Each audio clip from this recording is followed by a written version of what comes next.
오늘 읽은 본문 1절에 보면 6월절 예수의 전에 한 사건을 기록하고 있습니다. 베다니에 있었던 사건이고 11장에 있었던 사건을 즉 죽었던 죽은지 나흘이나 된 나사로가 살아난 그 일로 인해서 이 베다니에서 예수님을 초대해서 잔치를 벌인 것을 알 수 있습니다. 삼남매, 예수님께서 어떻게 해서 왜 나사로, 마르다, 마리아를 사랑했는지는 기록되어 있지 않고 잘 모르겠습니다. 그런데 이 삼남매를 정말 많이 아끼고 개인적으로 예수님이 사랑하신 것은 맞는 말입니다. 사랑하는 데 있어서 누군가를 사랑하는 데 있어서 특별한 이유가 있이 사랑했다면 그 이유가 사라지면 사랑하지 않을 그 사랑이 끝날 수도 있을지 모르겠습니다. 근데 사랑은 이 사랑이라는 이 마음의 감정 자체는 어떤 이유라기보다 그냥 사랑하게 되는 거죠. 예수님이 이 삼남매를 사랑하신 이유를 굳이 찾아서 그들이 무언가를 했기 때문에 특별히 사랑했다라고 하면 예수님이 사랑이신 예수님 편이하는 듯한데요. 근데 그런 건 없는 것 같고요. 특별히 어떤 은혜라기보다 특별히 어떤 이유가 있었다기보다 예수님이 삼남매를 사랑하셨고 그 사랑을 감추지 않으셨습니다.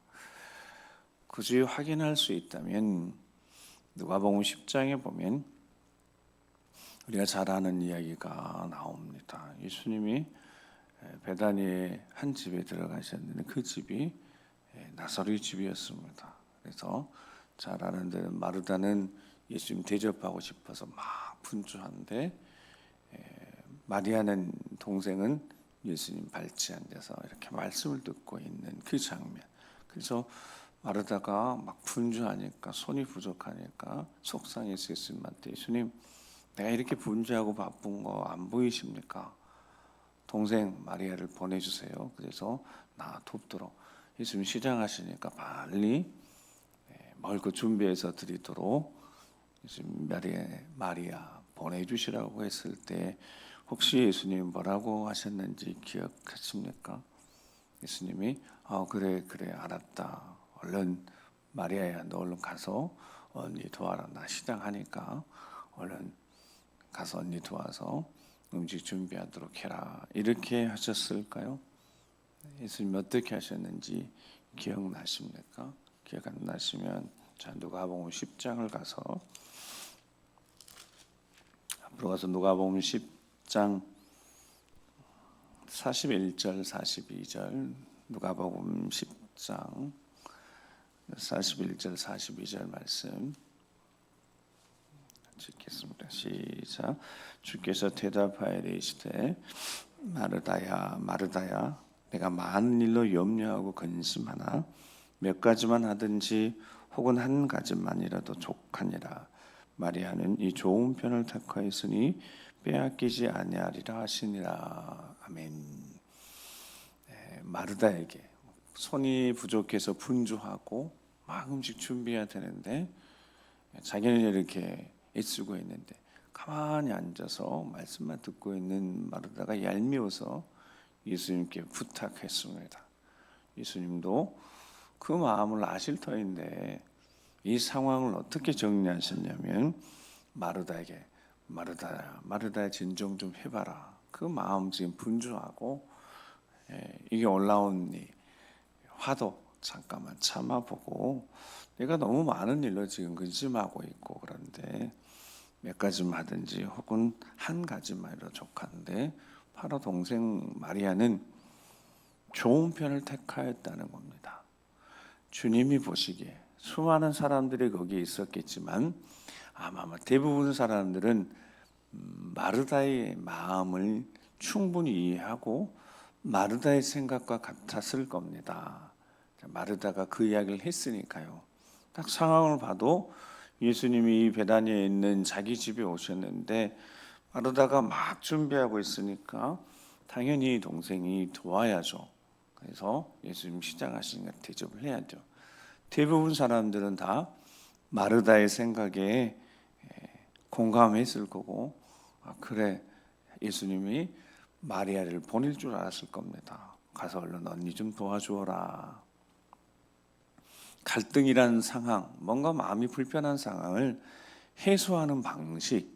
그래서 예수님이 이 문제를 해결하시는데 마르다의 마음을, 분주한 마르다의 마음을 잠깐 진정시키고, 수많은 사람들이 예수님이 어떻게 하실까 이렇게 지켜보고 있는데 마리아를 언니에게 보낸 게 아니라 마르다의 마음을 진정시키고 이 상황을 정리하시는데 동생 마리아가 좋은 편을 택했다는 겁니다. 지금 마리아는 뭐 하고 있었습니까? 예수님 말씀을 듣고 있었습니다. 예수님 무슨 말씀을 하시는지는 알 수가 없죠. 근데 예수님 하시는 말씀은 마리아에게 좋은 편 택했다는 겁니다. 자, 좋은 편을 택하는 일들이 마리아는 이후로도 계속 지속됐을 겁니다. 예수님이 예루살렘에 올라오신 일들이 매년 3차례 정도, 아니 그 이상의 이제 예수님은 유월절이나 다른 절기를 포함해서 유대 예루살렘에 올라오실 때마다 거의 베다니에서 묵으셨다고 보면 되니까요. 그때마다 예수님은 말씀을 전하셨을 거고 제자들을 비롯해서 늘 함께하는 시간을 그 삼남매와 보냈을 터이니까요. 자, 이 삼남매 집에 큰 어려움이 생겼고 나사로가 죽었고, 자, 죽은 나사로를 살려 주셨습니다. 당연히 잔치를 하게 되어집니다. 그래서 잔치를 하는데 오늘 본문 다시 2절에 보면 예수를 위해서 잔치를 합니다. 근데 마르다는 뭐 하고 있고요? 일을 하고 있고 시중을 들고 있습니다. 이 사건이 같은 사건은 아니다는 것을 제가 설명을 해드린 겁니다. 이 두 사건이 같은 사건은 아니고 똑같은 집에서 있는 사건이지만 좀 다른 관점이 있으니까. 마르다는 시중을 들고 있습니다. 음식을 준비해서 잔치하는데 준비도 아마 했겠죠. 근데 같이 했을 것 같습니다. 마리아가 미리 잔치를 할 계획을 세웠으니까 잔치를 하고 있고, 나사로는 예수님과 함께 앉아서 그 초대된 이들과 대화를 나누고 있고, 그러면 우리의 시선은 이제 하나를 찾는 겁니다. 마리아를 찾는 거죠. 근데 마리아가 오늘 한 행동을 보니까 3절에 지극히 비싼 향유 나를 한 근 또는 한 옥합, 예래 교갑에서 그 깨트리지 아니하면 사용하지 않는 거. 깨트릴 때는 이 가룟유다가 이야기한 것처럼 300데나리온 1년 품삯 정도 되는 그거를 한 번에 깨트려서 사용할 출처는 거의 결혼 지창금 외에는 없는 거. 그거 깨트리면 이제 써야 되니까. 그 정도한 비싼 양을 한꺼번에 쓴다는 것은 상상조차도 할 수 없는 일을 마리아가 했습니다. 온 집안이 향유가 가득했습니다. 그러니까 가룟유다가 책망을 합니다. 그거 팔아서 300데나리온 정도 되는데 1년치 품삯 정도 되는데 그거 가난한 자들에게 주었으면 좋았겠지 않냐고 책망합니다. 여러분, 그 자리에 있는 제자들이 가룟유다의 생각에 대해서 어떻게 생각했겠습니까? 그러니까 예수님이 어떤 반응을 보일 것이라고 생각했었겠습니까? 그러니까 나머지 제자들도 실은 똑같은 생각을 가지고 있었던 거. 이거는 허비되는 일이다. 진짜 이건 아까운 일이다. 이렇게 한꺼번에 이 옥합을 쓸 이유가 없는데 그걸 진짜 팔아서 뭔가를 쓰든지 아니면 결혼 지창금으로 쓰든지 뭔가 이 용도가 이게 잘못됐다는 것을 아마 다른 제자들도 당시 똑같이 그곳에 있는 사람들도 이거는 허비하는 일이라고 분명히 생각했을 겁니다. 그리고 예수님을 쳐다보고 예수님이 무슨 말씀하는지를 다 같이 기다리고 있고 예수님 생각도 별반 다르지 않을 것이라 생각했는데 예수님 뭐라고 말씀하셨습니까?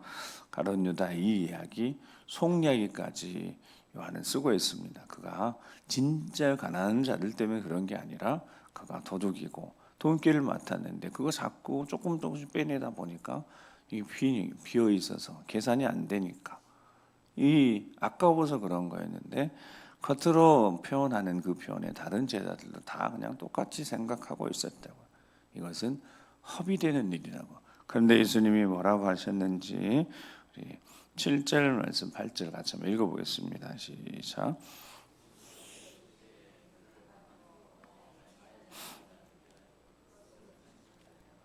가난한 자들은 항상 너희와 함께 있거니와 나는 항상 있지 아니하리라 하시니라. 아멘.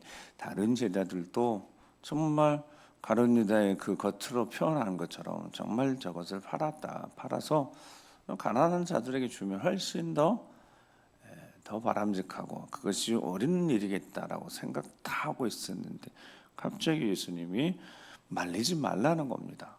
지금 하는 행동 그대로 놔두라는 겁니다. 식사하고 있는데 그 값 깨트려서 거기 표현처럼 3절에 보면 그 부다가 발에 붙고 머리털로 그의 발을 닦고 있는 이 상황들, 좀처럼 이해가 되지 않는 상황들, 그걸 한꺼번에 허비하는 어리석은 행동 같은 행동을 하고 있고, 누구도 이 일들이 이제 더 이상 진행되지 않도록 다 말려야 된다고 똑같이 생각하고 있는데 예수님이 가만두라는 겁니다. 그리고 하시는 말씀이 나의 장래할 날을 위하여 그것을 간직했던 거고, 그거 지금 그 마리아가 다 쏟아붓고 있는 거니까 마리아의 마음을 알고 계신 겁니다. 그 누구도 마리아의 마음 같지 않는데 지금 예수님은 마리아의 이 행동의 이유를 알고 있었습니다. 근데 그 이유가 뭐냐면 마리아는 분명히 누가복음 10장에서 예수의 말씀을 듣는 일들, 그것이 마리아에게는 정말 중요한 일이었습니다. 그러니까 말씀을 들었다는 겁니다. 근데 말씀을 듣고 보니까 예수님의 상황을 이렇게 보고 예수님 유대인들에게 돌로 맞을 것 같은 이 사건도 알게 되어졌고, 죽은 오라버니가 되살아난 게 너무너무 감사한 일이고 기쁜 일이지만 이 일로 오늘 본문에 나사로도 죽이려고 하고 물론 예수님도 죽이려고 하는 이 상황을 보면서 마리아가 깨닫게 된 거죠. 무엇을 깨달았겠습니까? 예수님이 그 전에 말씀하셨던 일들, 예수님 때가 이제 얼마 남지 않았다는 거. 예수님이 종종 때에 대한 이야기를 하셨는데 이제 정말 예수님 때가 되셨다는 거. 예수님이 곧 십자가에 못 박혀 돌아가실 것이라는 사실을 마리아는 알고 있었습니다. 그걸 어떻게 알았다고요? 늘 좋은 편을 택하면서 하나님 말씀을 듣고 있었으니까요. 예수님의 말씀을 잘 듣고 있었으니까요. 제자들조차도 깨닫지 못하고 있었습니다. 이 상황들이 앞으로 어떻게 전개되어질지 다른 제자들도 그저 예수님이 나라를 세우고 예수님의 권세로 뭔가 왕국을 세울 것만 생각하고 있었지만 적어도 마리아는 늘 예수님 말씀 듣고 그 말씀을 잘 마음에 새겨둔 마리아는 이 상황들이 오라비가 다시 살아난 상황들이 이제 이게 어떤 결과를 가져올지 알고 있었다는 겁니다. 즉 믿음은 들음에서 납니다. 자, 그 들음이 그리스도의 말씀을 통해서 오는 겁니다. 그런데 마리아는 제대로 듣고 있었습니다. 그러니까 제대로 알고 있었습니다. 누가복음 10장에 그 말씀이 바로 마리아가 좋은 편을 택했다는 것은 철저하게 우리 주님이 보실 때 좋은 편 택했다는 거. 그 당시 사람들도 그렇게 생각하지 않았습니다. 오늘 본문에도 모두가 다 똑같은 생각을 가지고 있었습니다. 이거 허비하는 일이라고. 그런데 예수님은 마리아의 마음을 아셨습니다. 그가 그렇게 허비할 만한 일을 예수님께 마지막 얼마 남지 않은 예수님께 자신이 할 수 있는 모든 것 자기 모든 것들 다 깨트려서 예수님 드리고 싶었고 예수님 장례를 지금 예비하고 있었습니다. 마리아가 아무것도 모르고 한 행동이 아니라 마리아의 마음속에 이 모든 일들을 다 생각하고 있었다는 겁니다. 오직 마리아만 예수님의 장례를 예비하는 자가 되었습니다. 그렇습니다. 하나님 말씀 우리 마지막 하나님 말씀을 제대로 잘 들어야 합니다. 그래야 영적 분별력이 생깁니다. 그냥 내가 복받고 잘되고 말씀 그것들이 내게 어떤 복을 줄까, 내가 어떻게 하면 복을 받을까, 내가 어떻게 하면 잘 살아볼까, 어떻게 하면 내 가정, 내 자녀들이 잘 될까, 그게 아니라 에베네절에서 우리가 바라고 원하는 것들을 얻기 위해서 말씀을 듣는 것이 아니라 말씀인 거고, 말씀 우리에게 하시는데 그 말씀은 빛이신 거고, 대부분의 말씀은 우리를 깨우치고 책망하는 것입니다. 모든 성경은 하나님 감동된 것으로 교훈과 책망과 바르게 함과 의로 교육하여 유익하니, 그 말씀 그 네 가지 표현 중에 어느 것도 복되고 잘되고 형통하고 이런 것에 대한 것은 없습니다.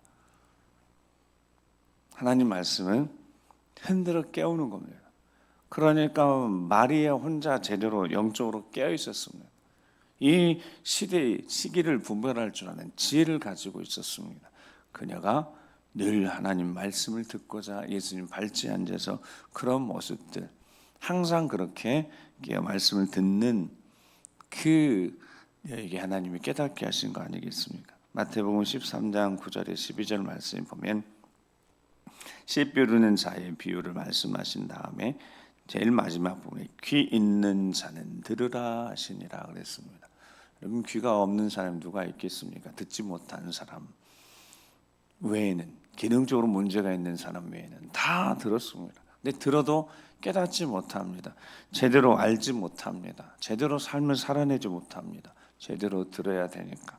그리고 하시는 말씀이 10절에 12절에 제자들이 예수께 나와 이르되 어찌하여 그들에게 비유로 말씀하십니까? 씨 뿌린 비유를 말씀하시니까 예수님 대답합니다. 11절 12절 말씀합니다. 읽겠습니다. 시작. 대답하여 이르시되 천국의 비밀을 아는 것이 너희에게는 허락되었으나 그들에게는 아니 되었나니 무릇 있는 자는 받아 넉넉하게 되되 없는 자는 그 있는 것도 빼앗기리라. 아멘. 비밀을 비유를 통하여서 더 잘 알도록 설명을 했다는 겁니다. 하나님 말씀의 씨앗이 길가나 돌짝밭이나 가시덤불 그리고 좋은 밭에 떨어졌을 때 그 결과에 대해서 예수님이 정확히 말씀하셨습니다. 열매 맺어야 되는 겁니다. 말씀의 씨앗을 받고 무조건 열매 맺게 되어 있는데 열매를 맺지 못한 상황들이 마귀가 듣지 못하기도 하고 길을 꽉 막고 욕심대로, 왜냐하면 복 받아야 되니까 잘 돼야 되니까. 근데 그런 말씀들을 듣고자 복 받고자 말씀을 이용하고 그러면 그것이 열매를 맺지 못한다는 거예요. 예수님이 원하는, 하나님이 원하시는 열매가 맺지 않는다는 겁니다. 인생의 염려, 근심, 걱정 때문에 결국 결실치 못하는 겁니다. 근데 좋은 밭에 뿌려졌다는 거, 마음밭, 마리아처럼 말씀을 경청하고 하나님의 말씀을 있는 그대로 잘 듣고 마음에 새기고 제대로 들으니까 제대로 알게 되어지고 제대로 살아내는, 그럴 때 열매가 맺어지니까요. 앞으로 한 주간, 내일부터 종료일부터 시작해서 오늘 한 주간까지 특별 새벽 기도가 이어집니다. 하나씩 하나님의 은혜로 채워질 시간들, 부족한 종을 세워서 말씀하시는 그 말씀들을 정말 마음에 새겨지려면 들을 게 있는 자 들으라고 그랬으니까 경청하고 들어야 될 말씀들, 바르게 하는 말씀들, 바로잡는 말씀들, 책망하는 말씀들, 다시 한번 기억나게 하시는 말씀들, 상기해서 우리를 다시 한번 바로잡는 그 말씀들, 점검케 하는 말씀들을 그냥 놓치면 또 놓쳐지는 거겠지만 마리아처럼 우리가 좋은 편을 택해서 좋은 열매를 맺기를 주의 이름으로 축복합니다. 있는 자는 어떤다고요? 더 받고 쌓이고 풍성해지지만 없는 자는 들을 기가 없어서 자꾸 놓치는 자는 결국은 다 빼앗기고 빈털터리가 되는, 열매 없는. 그랬을 때 주님 앞에 마지막 섰을 때 내가 뭔가 주의 이름을 위해서 이거 한 것 같은데 라고 고백은 했지만 스스로도 부끄러워서 결국 예수님, 난 넌 도무지 알지 못한다 라고 말씀하신 예수의 말씀을 기억한다면 경청한다면 정말 마음에 딱 새겨서 이 마지막 시를 어떻게 살아야 되는지 로마서 13장 11절 14절 말씀 읽고 기도하겠습니다. 시작. 또한 너희가 이 시기를 알거니와 자다가 깰 때가 벌써 되었으니 이는 이제 우리의 구원이 처음 믿을 때보다 가까웠습니다. 밤이 깊고 낮이 가까웠으니 그러므로 우리가 어둠의 일을 벗고 빛의 갑옷을 입자. 낮에와 같이 단정히 행하고 방탕하거나 술 취하지 말며 음란하거나 호색하지 말며 다투거나 시기하지 말고 오직 주 예수 그리스도로 옷 입고 성령을 위하여 육신의 일을 도모하지 말라. 아멘. 로마에 있는 그리스도인들에게 너희가 이 시기를 알거니와 이 시기를 말씀을 통한 시기를 안다면 자다가 깰 때가 벌써 되었다는 겁니다. 지금은 2000년이 지났으니까 지금은 잠잘 때가 아니다는 겁니다. 자다가 깨었다면 절대로 이제는 잠들지 않도록, 깨었다면 잠들지 않도록 정신을 차리고 있어야 될 때입니다. 근데 이 마지막 때 사탄은 스스로 속여서 잠들도록, 잠깐 정도면, 여러분 잠깐 정도는 괜찮다고 사탄이 속여낸 겁니다. 근데 그 잠깐이 절대 잠깐이 아닌 거니까 지금은 깨었으니까 졸지 않도록 정말 우리 자신을 흔들어 깨야 될 때가 아니겠습니까? 처음 믿을 때보다 가까웠습니다. 많이 가까워졌습니다. 그러니까 깨어서 육신의 일을 쫓아가다가 눈과 귀가 가려워서 듣지 못하는 어리석은 자들이 되지 말고 예수 그리스도 옷 입고 그리스도인이니까 울 라이크, 실크 라이크라는 표현을 잠깐 제가 수혈을 했는데요. 여러분 울처럼 보이는 소재가 울 라이크, 실크처럼 보이는 실크 라이크. 근데 그거는 울이 아닌 겁니다. 합성섬을 폴리에스테를 섞어가지고 울처럼 보이고 실크처럼 보이게 하는 울 라이크, 실크 라이크. 근데 크리스찬 라이크는 없습니다. 크리스찬처럼 보이는 거, 크리스찬 척 하는 거, 그거 아무런 의미가 없습니다. 진짜 그리스도인이 돼야죠. 우리가 다시 한번 우리 자신을 돌아보고 내가 크리스찬 라이크, 크리스찬처럼 살아가고 있는 건지 진짜 크리스찬인 그리스도인인지 오늘 새벽에 다시 점검하고 다시 새로운 마음으로 제대로 듣고 제대로 알고 제대로 살아내고 열매 맺고 능력 있는 삶을 살아내 우리가 되길 주여로 축복하고 주 예수 그리스도의 이름 능력으로 다시 한번 새로워진 우리가 되길 다시 한번 주여로 축복합니다. 자, 기도하시겠습니다. 우리 함께 기도하시면서